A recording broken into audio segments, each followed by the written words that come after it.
ನಿಮ್ಮ ಸತ್ಯ ಯುನಿಲೆಟ್ ಅಲ್ಲಿ ಫುಲ್ ಮೂನ್ ಸೇಲ್ ಮೇ 31 ಒಂದಿನ ಮಾತ್ರ. ಸತ್ಯ ಯುನಿಲೆಟ್. ಬೆಂಗಳೂರಿನ ಕೆಆರ್ಪುರಂ ತ್ರಿವಳಿ ಕೊಲೆ ಪ್ರಕರಣಕ್ಕೆ ಸಂಬಂಧಪಟ್ಟಂತೆ ತಲೆಮರೆಸಿಕೊಂಡಿದ್ದ ಕೆನತ್ನನ್ನ ಪೊಲೀಸರು ಇದೀಗ ಬಂಧಿಸಿದ್ದಾರೆ ಅನ್ನುವಂತಹ ಮಾಹಿತಿ ಸಿಗ್ತಾ ಇದೆ. ಎಣ್ಣೆ ಕುಡಿಯುವಾಗ ಪೊಲೀಸರಿಂದ ಕೆನತ್ನನ್ನ ಬಂಧನ ಮಾಡಲಾಗಿದೆ. ಆರೋಪಿಯ ಮಾಹಿತಿಯನ್ನ ಪಡೆದು ಪೊಲೀಸರು ಹುಡುಕಾಟವನ್ನ ನಡೆಸ್ತಾ ಇದ್ರು. ಮೋರ್ಲೇನ್ಪೇಟ್ ಪೊಲೀಸರಿಂದ ಕೆನತ್ ಹಿಡಿಯೋದಕ್ಕೆ ಪ್ರಯತ್ನಗಳಾಗ್ತಾ ಇತ್ತು. ಪೊಲೀಸರನ್ನ ಕಂಡ ತಕ್ಷಣ ಎಸ್ಕೇಪ್ ಆಗೋದಕ್ಕೆ ಕೆನತ್ ಯತ್ನಿಸಿದ್ದ.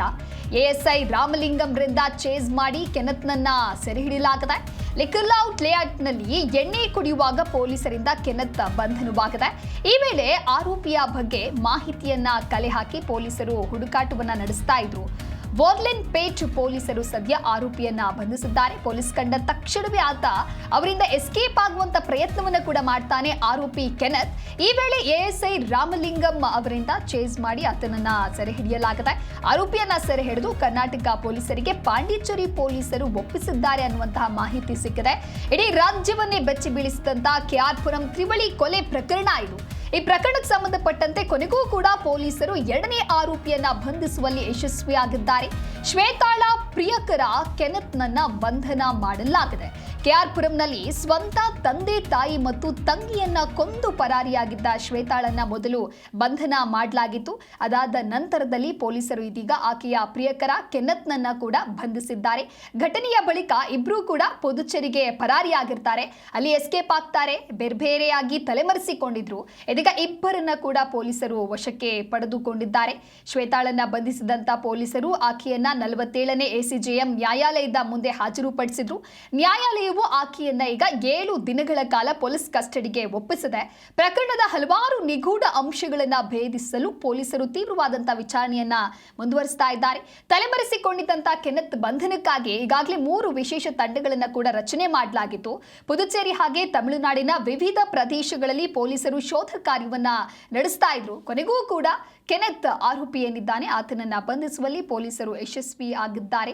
ಪ್ರಕರಣದ ಗಂಭೀರತೆಯನ್ನ ಗಮನದಲ್ಲಿಟ್ಟುಕೊಂಡು ಕೆಆರ್ಪುರ ಪೊಲೀಸರು ವಿಶೇಷ ತಂಡಗಳನ್ನ ರಚನೆ ಮಾಡಿದ್ರು. ವಿವಿಧ ಆಯಾಮಗಳಲ್ಲಿ ಇನ್ವೆಸ್ಟಿಗೇಷನ್ ಆಗ್ತಾ ಇತ್ತು. ತಾಂತ್ರಿಕ ಸಾಕ್ಷ್ಯಗಳು, ಸಾಂದರ್ಭಿಕ ಸಾಕ್ಷ್ಯಗಳು ಹಾಗೆ ಸಿಸಿಟಿವಿ ದೃಶ್ಯಾವಳಿಗಳನ್ನ ಆಧರಿಸಿ ಪ್ರಕರಣದ ಪ್ರತಿಯೊಂದು ಕೊಂಡಿಯನ್ನ ಕೂಡ ಜೋಡಿಸುವಂತಹ ಕಾರ್ಯ ಆಗಿದೆ. ಒಟ್ಟಾರೆಯಾಗಿ ಕೆನತ್ನನ್ನ ಕೂಡ ಈಗ ಬಂಧಿಸಲಾಗಿದೆ. ನಂತರದಲ್ಲಿ ಇಬ್ಬರನ್ನ ಪ್ರತ್ಯೇಕವಾಗಿ ವಿಚಾರಣೆ ಮಾಡುವಂತ ಕೆಲಸವೂ ಕೂಡ ಪೊಲೀಸರಿಂದ ಆಗತ್ತೆ. ಅದಾದ ನಂತರ ಆರೋಪಿಗಳು ಯಾವ ರೀತಿಯಾದ ಸ್ಟೇಟ್ಮೆಂಟ್ ಅನ್ನ ನೀಡ್ತಾರೆ, ಅದಕ್ಕೆ ಸಂಬಂಧಪಟ್ಟಂತೆ ಯಾವ ರೀತಿ ಶಿಕ್ಷೆ ಆಗತ್ತೆ, ಇದೆಲ್ಲವನ್ನ ಕೂಡ ಕಾದು ನೋಡಬೇಕಾಗತ್ತೆ. ತಲೆಮರೆಸಿಕೊಂಡಿದ್ದ ಕೆನತ್ನನ್ನ ಪೊಲೀಸರು ಬಂಧಿಸಿದ್ದಾರೆ. ಈ ರೀತಿ ಕೃತ್ಯವನ್ನ ಯಾವಾಗ ಎಸಗ್ತಾರೆ ಅದಾದ ನಂತರದಲ್ಲಿ ಇಬ್ರು ಕೂಡ ಎಸ್ಕೇಪ್ ಆಗ್ತಾರೆ. ಹೋಗುವಾಗ ಇಬ್ರು ಜೊತೆಗೆ ಹೋಗಿರ್ತಾರೆ. ಅದಾದ ನಂತರದಲ್ಲಿ ಸಪರೇಟ್ ಆಗ್ತಾರೆ. ಆ ಸಂದರ್ಭದಲ್ಲಿ ಶ್ವೇತಾಳನ್ನ ಪೊಲೀಸರು ಬಂಧಿಸಿದ್ರು. ಅದಾದ ನಂತರ ತಲೆಮರೆಸಿಕೊಂಡಿದ್ದ ಕೆನತ್ ಏನಿದ್ದ ಆತನನ್ನ ಕೂಡ ಬಂಧಿಸಿದ್ದಾರೆ ಅನ್ನುವಂತಹ ಮಾಹಿತಿ ಸಿಕ್ಕಿದೆ. ಆತ ಲಿಕ್ಕರ್ ಔಟ್ಲೆಟ್ನಲ್ಲಿ ಎಣ್ಣೆ ಕುಡಿತಾ ಇರ್ತಾನೆ. ಮಾಡಿರುವಂತಹ ಕೃತ್ಯವನ್ನ ಮಾಡಿ ಆತ ಆರಾಮಾಗಿ ಎಣ್ಣೆ ಕುಡಿತಾ ಇರ್ತಾನೆ. ಆ ಸಂದರ್ಭದಲ್ಲಿ ಪೊಲೀಸರಿಗೆ ಲಾಕ್ ಆಗಿದ್ದಾನೆ. முன்பு கியார்புரம் பெங்களூரில் நடந்த 3 கொலை வழக்கு சம்பந்தமான எதிரிகள் 2 பேரை தேடி வந்தார்கள்.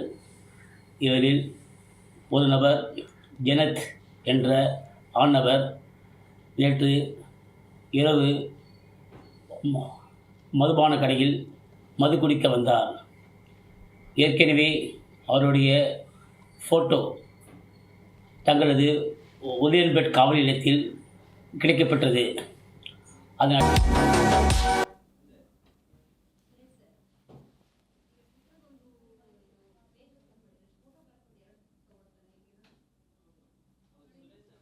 ಈ ಕುರಿತು ಮತ್ತೊಂದು ಬ್ರೇಕಿಂಗ್ ಅಪ್ಡೇಟ್ ಲಭ್ಯವಾಗ್ತಾ ಇದೆ. ಕೆಆರ್ಪುರಂ ತ್ರಿವಳಿ ಕೊಲೆ ಕೇಸ್ನ ಆರೋಪಿಗಳ ಬಂಧನದ ಹಿನ್ನೆಲೆಯಲ್ಲಿ ನಗರ ಪೊಲೀಸ್ ಆಯುಕ್ತ ಸೀಮನ್ ಕುಮಾರ್ ಸಿಂಗ್ ಹೇಳಿಕೆ ಕೊಟ್ಟಿದ್ದಾರೆ. ಆರಂಭದಲ್ಲಿ 6 ಟೀಮ್ ಬಳಿಕ 10 ಟೀಮ್ ರಚನೆ ಮಾಡಲಾಗಿತ್ತು. 24ರಂದು ಒಬ್ಬರನ್ನ ಬಂಧಿಸಿ ಈಗ ಇನ್ನೊಬ್ಬರನ್ನ ಬಂಧಿಸಲಾಗಿದೆ. ಪಾಂಡಿಚೇರಿ ಪೊಲೀಸರ 3 ಟೀಮ್ ನಮಗೆ ಸಹಾಯ ಮಾಡಿತು. ಮಾಹಿತಿಯ ಆಧಾರದ ಮೇಲೆ ನಮ್ಮ ಪೊಲೀಸರು ಕೆಲಸವನ್ನ ಮಾಡಿದ್ದಾರೆ. ಅವರ ಯಾವುದೇ ಮೊಬೈಲ್ ಬಳಸಿಲ್ಲ, ಯಾರನ್ನೂ ಕೂಡ ಸಂಪರ್ಕವನ್ನ ಮಾಡಲಿಲ್ಲ. ಅವರಿಂದ ಸಹಕಾರಿಯಾಗಿದ್ದು ಅಪ್ರಿಸಿಯೇಷನ್ ಲೆಟರ್ ಅಂತ ಹೇಳಿ ಈ ರೀತಿಯಾಗಿ ತಿಳಿಸಿದ್ದಾರೆ. ಆರೋಪಿಗಳ ಹೇಳಿಕೆಯ ಮೇಲೆ ತನಿಖೆ ಮಾಡುವಂತ ಕೆಲಸ ಆಗ್ತಾ ಇದೆ. ಇದು ಸೆನ್ಸಿಟಿವ್ ಕೇಸ್. ಕೇಸ್ ಇದೇ ಸೋಷಿಯಲ್ ಮೀಡಿಯಾದಲ್ಲಿ ತಪ್ಪು ಮಾಹಿತಿಯನ್ನ ನೀಡಬೇಡಿ. ಪೊಲೀಸ್ ಮುಖಾಂತರ ಯಾವ ರೀತಿಯಾದಂತಹ ಮಾಹಿತಿ ಇದೆ ಅದನ್ನ ನಾವು ನೀಡ್ತೇವೆ ಅಷ್ಟೇ. ಕೊಲೆಯ ಕಾರಣದ ಬಗ್ಗೆ ಇಬ್ಬರನ್ನ ತನಿಖೆ ಮಾಡಿ ನಂತರದಲ್ಲಿ ವಾಸ್ತವಾಂಶ ಏನಿದೆ ಅದನ್ನ ತಿಳಿಸುವಂತ ಪ್ರಯತ್ನವನ್ನ ನಾವು ಮಾಡ್ತೀವಿ ಅನ್ನೋದಾಗಿಯೂ ಕೂಡ ನಗರ ಪೊಲೀಸ್ ಆಯುಕ್ತರಾದ ಸಿಮಂತ್ ಕುಮಾರ್ ಸಿಂಗ್ ಈ ರೀತಿಯಾದಂತಹ ಹೇಳಿಕೆಯನ್ನ ಕೊಟ್ಟಿದ್ದಾರೆ. ಈ ಒಂದು ಕೇಸ್ ಬಹಳ ತೀವ್ರತೆಯಿಂದ ಕೂಡಿರೋದ್ರಿಂದ, ಬಹಳಷ್ಟು ಸೆನ್ಸಿಟಿವ್ ಆಗಿರೋದ್ರಿಂದ ಆರಂಭದಲ್ಲಿ 6 ಟೀಮನ್ನು ರಚನೆ ಮಾಡ್ತಾರೆ. ಅದಾದ ನಂತರದಲ್ಲಿ ಆ ಟೀಮ್ ಕೂಡ ಸಾಕಾಗೋದಿಲ್ಲ ಅಂತ ಹೇಳಿ ಮತ್ತೆ 10 ಟೀಮ್ಗಳ ರಚನೆಯನ್ನ ಮಾಡಲಾಗುತ್ತೆ. ಹಾಗಾಗಿ ಈ ರೀತಿಯಾದಂತಹ ಒಂದು ಶೋಧ ಕಾರ್ಯವನ್ನ ನಡೆಸಿ ಕೊನೆಗೂ ಕೂಡ ಕೆನೆತ್ನನ್ನ ಪೊಲೀಸರು ಬಂಧಿಸುವಲ್ಲಿ ಯಶಸ್ವಿ ಆಗಿದ್ದಾರೆ. ವಿಚಾರಣೆಯ ನಂತರದಲ್ಲಿ ಏನಾಗಿದೆ, ಯಾವ ಕಾರಣದಿಂದ ಇವರು ಈ ರೀತಿಯಾದಂತಹ ಕೃತ್ಯವನ್ನ ಎಸಗಿದ್ದಾರೆ ಎಲ್ಲವನ್ನ ಕೂಡ ಬೆಳಕಿಗೆ ಬರಲಿದೆ ಅನ್ನುವಂಥ ಮಾಹಿತಿಯನ್ನ ಸದ್ಯ ನಗರ ಪೊಲೀಸ್ ಆಯುಕ್ತರು ನೀಡಿದ್ದಾರೆ.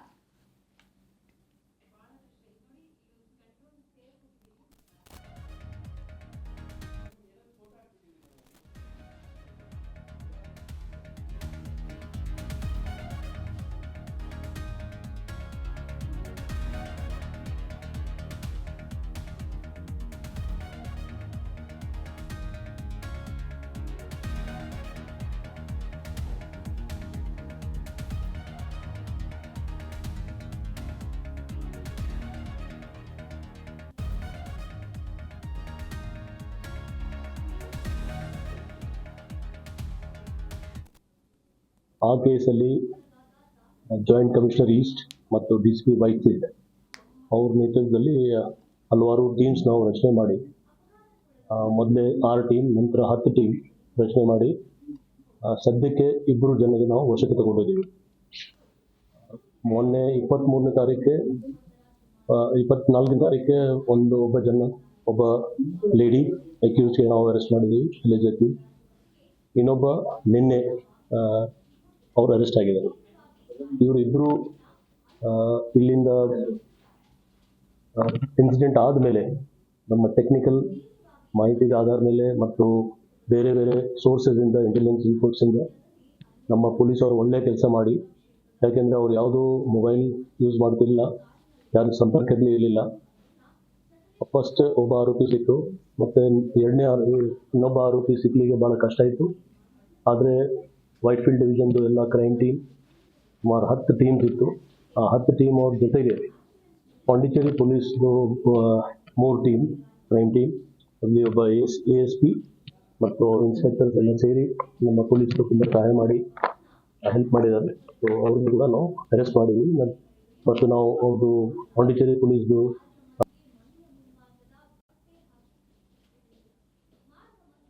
ಈ ಕುರಿತು ಮತ್ತಷ್ಟು ಮಾಹಿತಿಯನ್ನ ನೀಡ್ತಾರೆ ನಮ್ಮ ಪ್ರತಿನಿಧಿ ವಿಶ್ವನಾಥ್ ಲೈವ್ ನಲ್ಲಿ ಜಾಯ್ನ್ ಆಗ್ತಾ ಇದ್ದಾರೆ.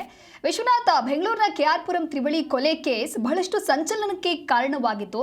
ಒಟ್ಟಾರೆಯಾಗಿ ಸಾಕಷ್ಟು ಟೀಮ್ ಅನ್ನು ಕೂಡ ಪೊಲೀಸರು ರಚನೆ ಮಾಡಿದ್ರು. ಕೊನೆಗೂ ಕೂಡ ಕೆನೆತ್ನನ್ನ ಬಂಧಿಸಿದ್ದಾರೆ ಅಂತ ಹೇಳಿದ್ರೆ ಯಾವ ರೀತಿಯಾಗಿ ಪೊಲೀಸರು ಆತನನ್ನ ಚೇಸ್ ಮಾಡಿದ್ದಾರೆ, ಸದ್ಯಕ್ಕೆ ಸಿಗ್ತಾ ಇರುವಂತ ಮಾಹಿತಿ ಏನು?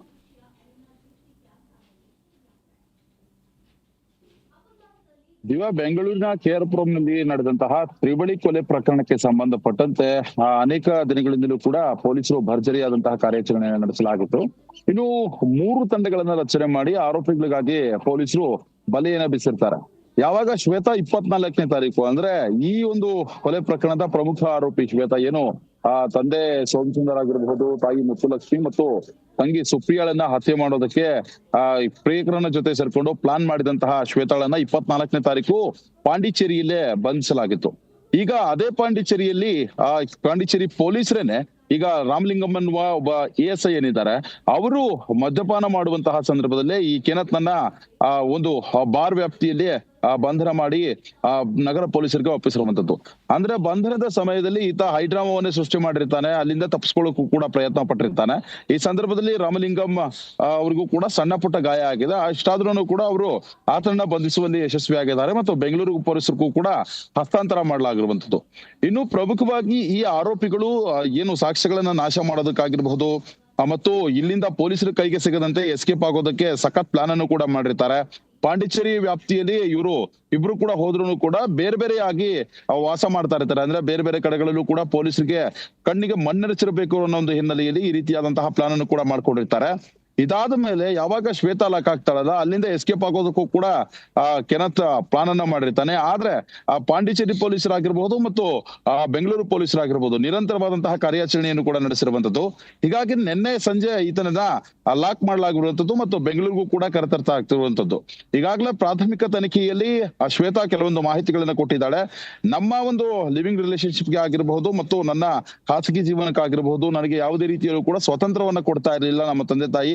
ಹೀಗಾಗಿನೇ ನಾವು ತಾಯಿಯನ್ನ ಹತ್ಯೆ ಮಾಡುವಂತಹ ಪ್ಲಾನ್ ಅನ್ನ ಮಾಡಿದ್ವಿ. ಆದ್ರೆ ಏನು ಸುಪ್ರಿಯಾ ಹಾಗೂ ಸೋಮ್ ಸುಂದರ್ ಅಡ್ಡ ಬಂದಿದ್ದಕ್ಕಾಗಿ ಅವರನ್ನ ಹತ್ಯೆ ಮಾಡುವಂತಹ ನಿಟ್ಟಿನಲ್ಲಿ ಯೋಚನೆ ಮಾಡಬೇಕಾಯ್ತು ಅನ್ನೋ ಆಂಗಲ್ ನಲ್ಲಿ ಈಕೆ ಒಪ್ಕೊಂಡಿರುವಂತದ್ದು. ಸದ್ಯಕ್ಕೆ ಇಬ್ಬರು ಆರೋಪಿಗಳನ್ನು ಕೂಡ ಈಗಾಗಲೇ ಪೊಲೀಸರ ಅತಿಥಿಗಳಾಗಿದ್ದಾರೆ. 1 to 1 ಕೂರಿಸಿಕೊಂಡು ಅವರನ್ನ ವಿಚಾರಣೆ ನಡೆಸಿದಂತಹ ಸಂದರ್ಭದಲ್ಲಿ ಕೆಲವೊಂದು ಸ್ಫೋಟಕ ಮಾಹಿತಿಗಳು ಕೂಡ ಸಿಗುವಂತಹ ಸಾಧ್ಯತೆ ಇದೆ. ಒಂದು ಕಡೆ 30 ಲಕ್ಷ ರೂಪಾಯಿ ಸಾಲ, ಮತ್ತೊಂದು ಕಡೆ ಪ್ರೀತಿಗೆ ಮನೆಯವರು ಅಡ್ಡ ಬರ್ತಾ ಇದ್ದಾರೆ, ಲಿವಿಂಗ್ ರಿಲೇಶನ್ಶಿಪ್ಗೂ ಕೂಡ ಮನೆಯವರು ಅಡ್ಡ ಬರ್ತಾ ಇದ್ದಾರೆ ಅನ್ನೋ ಒಂದು ಹಿನ್ನೆಲೆಯಲ್ಲಿ ಈ ರೀತಿಯಾದಂತಹ ಕೃತ್ಯ ಮಾಡಲಾಗಿದೆ ಅನ್ನೋದು ಮೇಲ್ನೋಟಕ್ಕೆ ಕೂಡ ಸಾಬೀತಾಗ್ತಾ ಇರುವಂತದ್ದು. ಹೀಗಾಗಿನೇ ಮುಂದಿನ ದಿನಮಾನಗಳಲ್ಲಿ ಟೆಕ್ನಿಕಲ್ ಎವಿಡೆನ್ಸ್ ಗಳ ಆಧಾರದ ಮೇಲೆ ಮತ್ತು ಬೇರೆ ಬೇರೆ ಆಯಾಮಗಳಲ್ಲಿ ತನಿಖೆಯನ್ನು ನಡೆಸಿದಂತಹ ಸಂದರ್ಭದಲ್ಲಿ ಕೆಲವೊಂದು ಮಾಹಿತಿಗಳು ಕೂಡ ಬರಬೇಕಾಗಿದೆ. ಒಟ್ಟಾರೆ ಕೆನತ್ ಮತ್ತು ಶ್ವೇತಾ ಈಗ ಲಾಕ್ ಆಗಿದ್ದಾರೆ. ಪೊಲೀಸರು ಕೂಡ ಹಿರಿಯ ಅಧಿಕಾರಿಗಳು ಕೂಡ ಇದಕ್ಕೆ ಎಂಟ್ರಿ ಕೊಟ್ಟಿದ್ದು, ಈ ಪ್ರಕರಣಕ್ಕೆ ಎಂಟ್ರಿ ಕೊಟ್ಟು ಅವರನ್ನ ವಿಚಾರಣೆ ನಡೆಸುವಂತಹ ಪ್ರಕ್ರಿಯೆಯಲ್ಲಿ ತೊಡ್ಕೊಂಡಿರುವಂತದ್ದು. ದಿವ್ಯಾ. ಓಕೆ ವಿಶ್ವನಾಥ್, ಈಗ ಕೆನತ್ ಹಾಗೆ ಶ್ವೇತ ಏನಿದ್ದಾರೆ ಇವರಿಬ್ರು ಮಾತ್ರ ಇದರಲ್ಲಿ ತೊಡಗಿಕೊಂಡಿದ್ದಾರಾ ಅಥವಾ ಬೇರೆ ಯಾವುದಾದ್ರೂ ಆರೋಪಿಗಳು ಕೂಡ ತಲೆಮರೆಸಿಕೊಂಡಿದ್ದಾರೆ ಅನ್ನುವಂತಹ ಡೌಟ್ಗಳೇನಾದ್ರೂ ಇದೆಯಾ? ದಿವ್ಯಾ, ಇದುವರೆಗೂ ಕೊಲೆ ಪ್ರಕರಣದಲ್ಲಿ ಇಬ್ಬರು ಆರೋಪಿಗಳ ಇನ್ವಾಲ್ವ್ಮೆಂಟ್ ಮಾತ್ರ ಕಾಣ್ತಾ ಇರುವಂತದ್ದು. ಅವರು ಸಾಕ್ಷ್ಯ ನಾಶ ಮಾಡೋದಕ್ಕೆ ಬೇರೆ ಬೇರೆ ರೀತಿಯಲ್ಲೂ ಕೂಡ ಪ್ರಯತ್ನವನ್ನ ಪಟ್ಟಿದ್ದಾರೆ. ಆದ್ರೆ ಇದುವರೆಗೂ ಕೂಡ ಯಾರು ಲಾಕ್ ಆಗಿಲ್ಲ ಮತ್ತು ಪೊಲೀಸರಿಗೂ ಕೂಡ ಇಲ್ಲಿ ಮೇಲ್ನೋಟಕ್ಕೆ 99% ಇವರಿಬ್ಬರೇನೆ ಈ ಒಂದು ಪ್ರಕರಣದಲ್ಲಿ ಇರುವಂತದ್ದು ಕೂಡ ಅಂತ ಈಗಾಗಲೇ ಮಾಹಿತಿಯನ್ನು ಕೊಟ್ಟಿರುವಂತದ್ದು.